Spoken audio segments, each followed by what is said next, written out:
bling. He's a Rastaman doing his thing. You see, he got bling, bling, bling, bling, bling, bling, bling. Hello, ladies and gentlemen. I'm very, very honored to come before you and thank you for the pleasure of your time.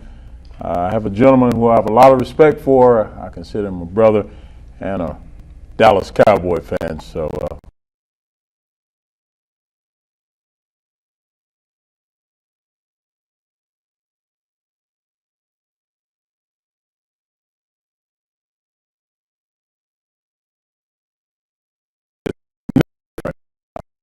How's life treating you, man? We have our unique challenges, but there are no challenge. Those challenges are different than anyone else Right. dealing with this thing called COVID-19. Unbelievable. Me and you were talking in the green room, and it wasn't even nothing called COVID back then.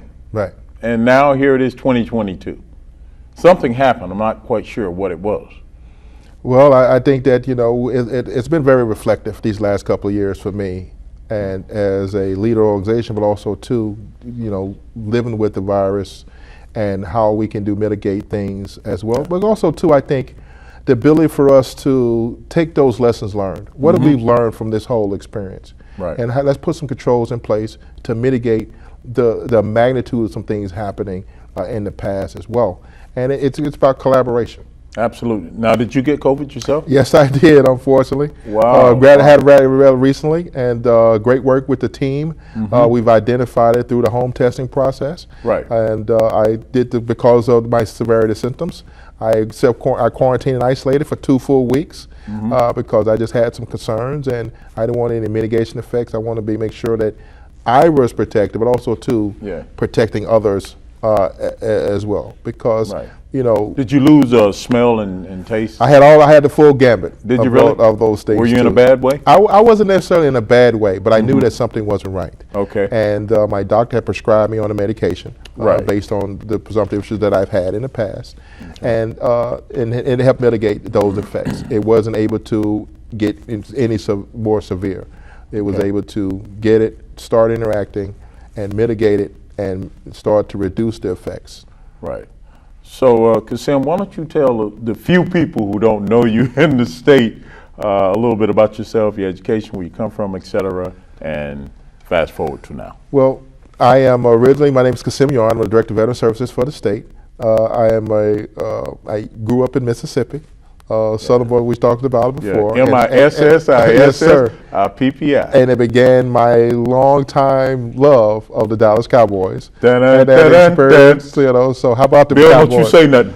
Look at him. Look at my camera. We get it all the time. I know. That's He's about to break okay. out in hives over there, Kasim. Let's watch him. That's okay. That's okay. We'll have about it as well, too. Yes, we will. Everybody can be part of America's team. Well, that's right. That's right.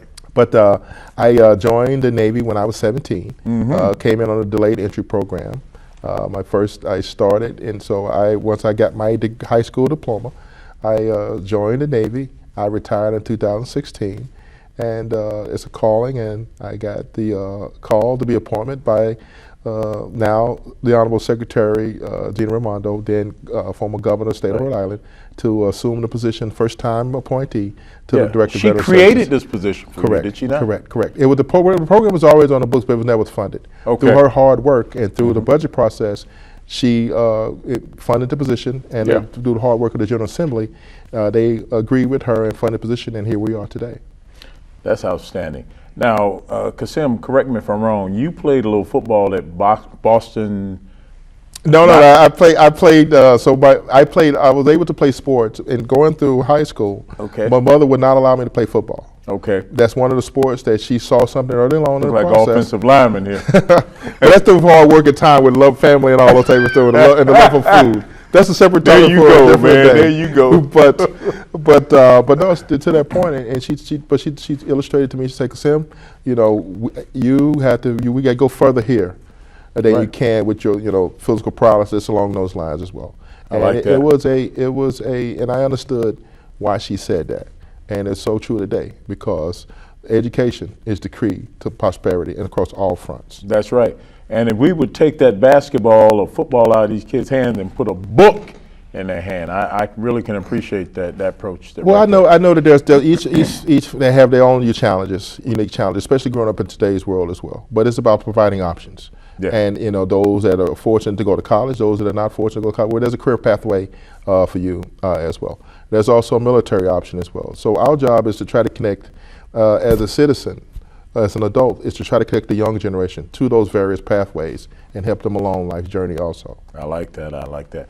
Ladies and gentlemen, you're watching PEG RITV. I have my Payton back on. We're just talking. It's been three to 4 years since we've actually done this thing again. A lot has changed, but he certainly has changed. He is a man of character, and when he says he's going to get it done, he's going to get it done. That's why I'm so honored to have Mr. Kasim Yarn back on the Ernest Faison Show. So after you attended college and you did some time in the military there, you retired in 2016. Take me through the subtle nuances of what got you to this position. Well, I think it was my life journey prepared me for this experience. Humble beginnings. Yep. I grew up in the church. My grandparents had a profound effect on me and instilled some of the virtues in me that carried me today. For example, my grandmother, God rest her soul, Miss Lucille, she told me to pray every night before I go to bed as one of those takeaways. And to this day, I still do that. Yeah. About being part of something that's bigger than yourself. And my career has really guided me along that journey. The ability to have compassion for others, to service before self, to serve as a strong sense of humility. Knowing that you are not the only one that's resolved those issues, you have a team that are available to assist you along those journeys. I always say that veteran affairs would not be defined by what I do alone. It's about how am I developing ability to work with all 39 cities and towns, to work with our state level with all the state agencies, to include working with our federal partners to address the needs, to intercede on behalf of our veterans and military families. Right, right. That was well said. And some of the stuff that's near and dear to your heart is this mental health thing. Oh. So we're going to dive right into it Yes, now. sir. Yes, yeah, sir. like we said. So I'm going to let you just run with this. I mean, the mental health heroes and all this type of stuff that you've been affiliated with. So I was recently this 2022 Mental Health Hero of the Year. Again, humble award. But I think, too, that in order to serve others, you've got to tackle these issues head on. You've also got to, with certain humility, you got to be able to show weakness as well. We've Absolutely. all had tragedies in our life. And, For sure. And so I guess in essence, this year's theme for me is that as the individual, taking what we've learned through COVID and the aspects around that, the ability for me to look myself in the mirror. Kasim has to be comfortable with who he was, who he is today, but more importantly, who does he inspire to be? And no one else should be able to define that narrative other than yourself. But you also got to be able to have a strong sense of what my strengths and weaknesses are. Don't let those weaknesses dominate the story, to tell the narrative. Put some controls in place to mitigate those weaknesses, some of which are going to require help from others. So as I asking veterans and military families to trust me, to lean on me, and I've got to be able to take that same advice that I'm willing to give my family members, the veterans and the family members that call Rhode Island at home. I've got to develop a level of trust in them, that asking them to come share their thoughts with me, and I've got to be willing to do the same. Well said, because mental health is a big poo-pah that we're trying to get past. Right. And I know that you're putting certain things in place to help people. As a matter of fact, it's okay to not be okay. Correct. You want to touch on that? Correct. And so approximately 4 years back, the governor had signaled out an executive order asking all the cabinet level members to go out through the community to sit down in a working group session to share our innermost thoughts, to explain with them, say we're all human. And here are some things that we've been faced with across our lives, and here's how we're effectively managing it.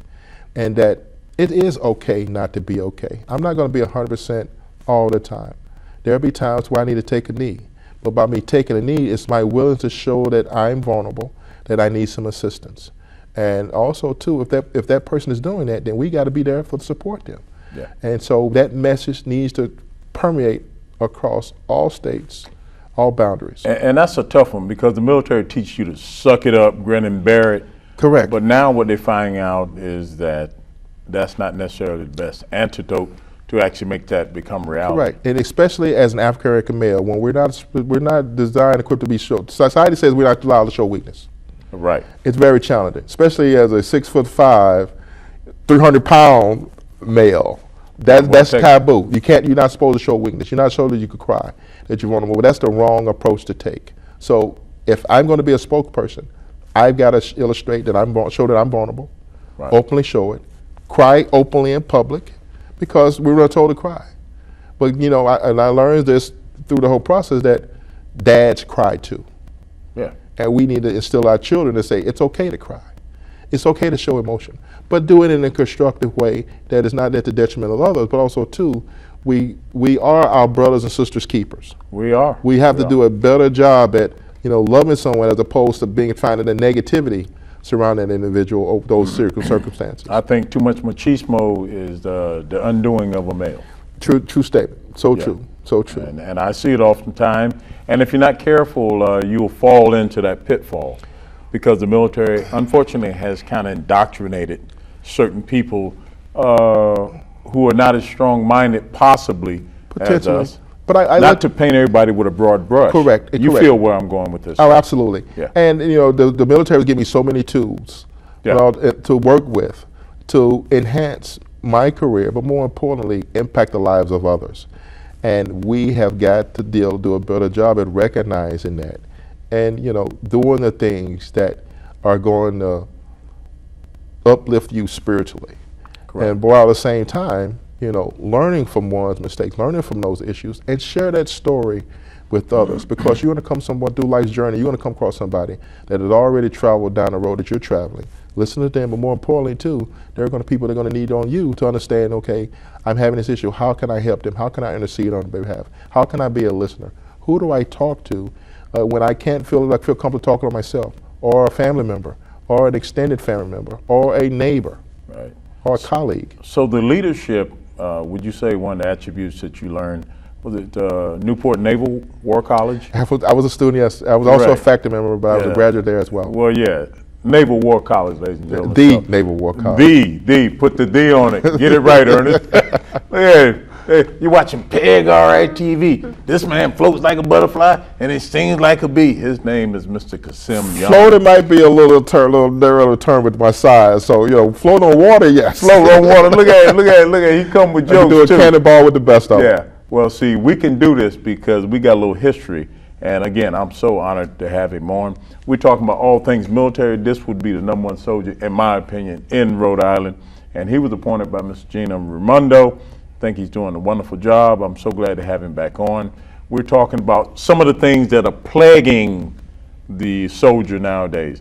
Kasim, what I want to say to you now is that when we're talking in the green room, the VA is, you've done a masterful job with your team to make people feel more accessible and transparent and more at home, and the fact that possibly they can get all of the help that is needed whenever they step into the VA. Because as me and you talk, Born on the 4th of July, that whole movie that cast a bad light on the VA, but people like yourself have cleaned up the image. Well, I think too, it shined a bad light, but also too, it gave us an opportunity. I'm always glass half full type of guy. Likewise. It gives us an opportunity to fix things. And partnership with our federal VA partners. Right. Director Connell of our Promise VA talks about this all the time. Let's change the narrative. Give us a chance to fix it and enhance that veteran military family experience. And we have to be very transparent about that process. Is it going to be some rough spots? Absolutely. But let's bring all those rough spots to light. Let's take some action and let's start to remove those impediments. So that way when a veteran should be relatively easy. Walk through the door to the VA and ask for some assistance. But you shouldn't have to ask. It should be already, these things should be already tools already in place to assist that veteran, help the family member get some access. Hey, I got mom and dad that serve. What are our next steps? That's our collective duty to intercede on behalf of that veteran. And there are a lot of veterans under the sound of both our voices that this is kind of like a FAQ and FYI. So I'm so glad, again, to have you on. And that's why I was so diligent in trying to actually make this become a reality, because the Agent Orange thing with the Vietnam vets, I mean, they're now starting to get paid. Oh, absolutely, absolutely. And I'm glad to see it. Right. Because that was a big misnomer there, and that wrong has been righted. Well, we still got a lot of work to do on that front too as well, because we know all of our VA, there's a lack of trust that was built up amongst our Vietnam veterans, rightfully so, because never a nation should turn it back on an era of veterans like we did our Vietnam veterans. And so we continuing to make amends for that and to allow our Vietnam veterans to have a voice. And as I always say, if anytime you interact with a Vietnam veteran, the first thing you say is, welcome home. Thank you for your service. Put your arm around that veteran. Hug them, say, your service mattered. That goes a long way to bridging some of that the social distancing gap that we built up to intercede on behalf of the Vietnam veteran experience, to get them enrolled in VA healthcare system. Was taken. And that's why I'm looking forward in August, Holly, Mr. Rich McLaughlin, that's going to be Purple Heart recipient. I can't wait for that. And also, real quick, I want to touch on the burn pits. Yes, because that's huge. That is, and I know that you're big on that, and you're pushing hard on that. That is the modern day Agent Orange that's impacting our veterans. For sure. Absolutely. So we need to take the lessons learned from how we conducted the Agent Orange experience. Okay, let's get the right resources. Our congressional delegation is taking action on it to intercede on behalf of the veteran to mandate programs for our federal VA partners. And that's so critical to identify those resources needed to address this. Again, this is the modern day Agent Orange. Yeah, and I don't think they'll drop the ball like they did with Agent Orange. Well, we hope not, but that's why this gets so critical to advocacy, to not take our foot off the gas, working collectively with our municipal leaders, interceding on behalf of the state level, and providing that information to our federal partners, and working directly with our congressional delegation. Outstanding. I told you I'd give you a chance to really drive that home. Yes, very important. Thank you, very important. Okay, so some more bullet points that were near and dear to your heart as I go down the line here. Taxation, military pension. Yes. And you said Rhode Island was one of the 6 states. We were one of 6 states. That was taxing the veterans' money. Prior to July 1st of this year. Wow. The state of Rhode Island was one of 6 states that were taxing military pensions. Whoa. So through the work of the governor's office, with the support of the General Assembly, we corrected that wrong. And so July 1st of 2022, the state of Rhode Island no longer taxed military pensions. That is outstanding. Can't say enough about that. I'm sure there are people who are almost doing some hallelujah almost on that. Was the number one issue, right, without unequivocally number one issue that our veterans that we've heard about for the past 6 years now, and prior to that. So we're making amends to that. We're setting the stages here in our state to that veterans are, we call Rhode Island your home as well. That's and our excellent. Military families. Excellent. As I go down the line, according to what you told me, my brother, what's next? The environment, as you go. That's going to be dictated by our veterans. The governor has been crystal clear on his message to me. What my tasks are is to identify the needs of our veterans and put together a proposal, a plan that you bring the boss a problem, you bring the boss several solutions to get them to an informed decision. And so that's my job, is to go out and listen to our veterans, military families, to identify what concerns they may have. And some of them may try this working better communication. Some will require the work of our General Assembly. Some of it may be budgetary requirements. But at the end of the day, having our veterans in the state of Rhode Island have a voice and working together with my office to intercede on their behalf. Right. That was well said. So I'm going to switch gears just a little bit now. Yes, sir. And you had a good time over in Spain listening to Bob Marley, didn't you? Yes, I did. Yes, I did. You remember that? I did. My first I overseas impressed experience. you. Yeah. Well, I got a smile out of the big guy. Yeah. What was that like, young man over there, Bob Marley, First time out of the country. It was so enlightening for me because, you know, you're not the only person in this whole big thing called the world and life. And to see another culture, another experience, and to have the experience of Bob Marley and to know what he went through in his life and how he was an advocate for change. What album An was that? advocate Exodus? for Exodus, yes, Exodus. absolutely. Yeah, absolutely. I remember. Absolutely. Bob Marley legend, the whole CD. The legend, yes. The whole yes, CD, yes, your yes. greatest hits, essentially. Right. And one right. of those was Exodus, was my favorite songs in there. And it just talked about, through his words, how to address the social needs and how the action that you need to take. Anyone can have a role in that mission. That's right. That's right. By the way, look in that camera there and tell Rachel Garcia from Post 152, I got an information specialist. Tell her hello.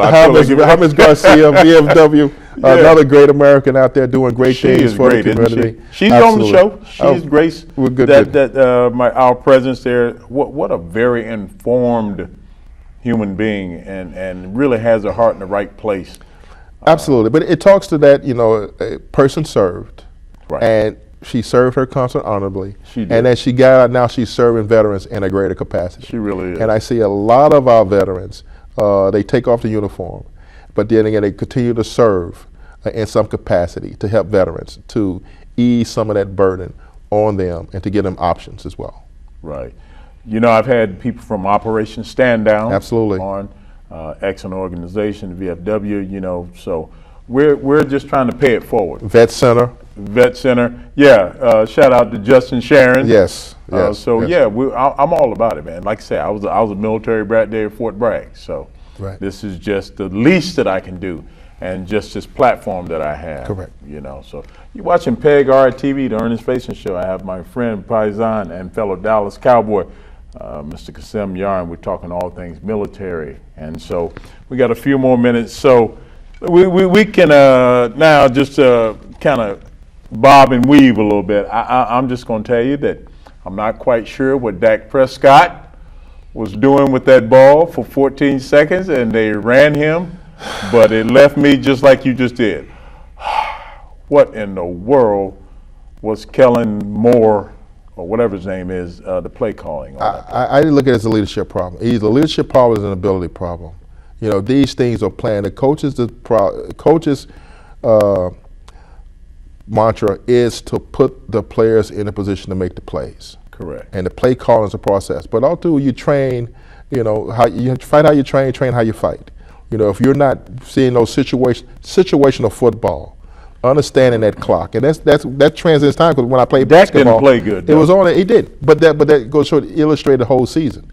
But at the end of the day, you know, it's about performance, and it's about you know, this is the star we're talking about. Yes. These are the organizations America's now. team. Our requirements are very high, rightfully so, because it's about winning championships. That's right. And you know, and that's And it's been a minute. institution. It's an institutional problem that needs to be addressed. Now, quiet as it's kept, the word on the street is we're supposed to be getting next year Sean Payton. Well, I'm focused on this year. Okay, in order to get it, we got to get. You know, we have a lot of talent on this team right now that's ready to win right now. And so that'll take care of itself down the road. But if we don't do the right things now, you just wasted a year off of NFL players' life. Would you agree that Zeke has slowed down a little bit? I would agree that the writing was on the wall already, and I'm not a fan of paying top dollar. $90 million. Right, because the NFL is different now. The Emmitt Smith days were great because there was the bell cow. The NFL is not driven by bell cows anymore. Right. It's a total different world that we're living in. Maybe one, Derrick Henry, and he's starting to do a little something too. Correct. And so, but they're all age on the tires. And so that's another approach that we have to take in terms of knowing that the position has changed based on the modern day NFL team and season. Where do you see us finishing? Winning division is a given. Because we are just that much better. NFL East. I would say at one particular time, everybody's joking about that. All roads went through that division to win the Super Bowl. Correct. And so that's the challenge. No, I agree. But we're going to get there. Sky's the limit. We start out game 1 against Tampa Bay. Yeah. That needs to send the right message. That's right. That's right. Before I jostle any further, I just want you to look into that camera right there and just give these people your mission statement as to what you want to say to the soldiers all the great Americans, about a minute. To America's heroes, thank you for your service. And when you serve, your family serve as well. My job is to intercede on your behalf and your family's behalf through advocacy, through outreach, partnering with our 39 cities and towns, working across state government, and working directly with our federal partners to advocate and enhance the veteran experience. Our office is readily available for you. We do our website, through our portal, connecting folks through riserve.org, and all of those programs designed to deliver a collective impact to serve our veterans that call Rhode Island their home. Can you give them that address again? Absolutely. It's www.riserve.org, through our state's website, vets.ri.gov, and our local phone number, 401-921-2119.